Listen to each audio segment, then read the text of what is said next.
الشیطان الرجیم بسم الله الرحمن الرحیم.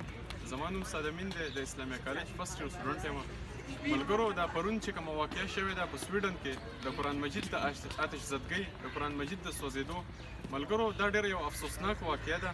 ټولو نه اول خو دا د مغربي دنیا دپاره افسوسناکه واقعه ده چې هغوی ځان ته د هیومن رایټس علمبرداران وایي، هغوی ځان ته هیومن رایټ اکټیویسټ وایي، هغوی ځان ته د هیومن رایټ امبیسډرز وایي، یو بل له په هیومن رایټس باندې نوبل پرایزز ورکوي. او هغوی دا کرتوت دی چې هغوی یو امن پسند کتاب، هغه کتاب چې هغې کې جنګ هم داسې دی چې هغې کې دا دعوت ورکوي چې کله جنګ لځي او یو ملک یو قوم ډیفیټ کې نو د هغوی بوټو خیال به ساتي، د هغوی د ماشومانو خیال به ساتي، هغوی د بزرګانو خیال به ساتي.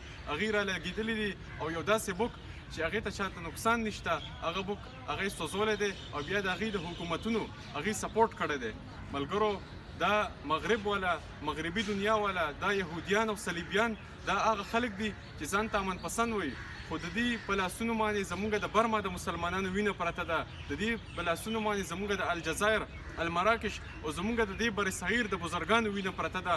ملګرو دا شیطانان دي، دا ځان ته امن پسند وایي خو د امن پسند په لبادۍ کې دا شرمخان دي. ملګرو مونږ تاسو باندې دا حقیقت ښکاره کوو. دا پرون چې کومه واقعه شوې ده دا ډېر افسوسناکه واقعه ده او دا صرف د هغوی دپاره نه بلکې زموږ د حکمرانانو دپاره ډېر د افسوس خبره ده.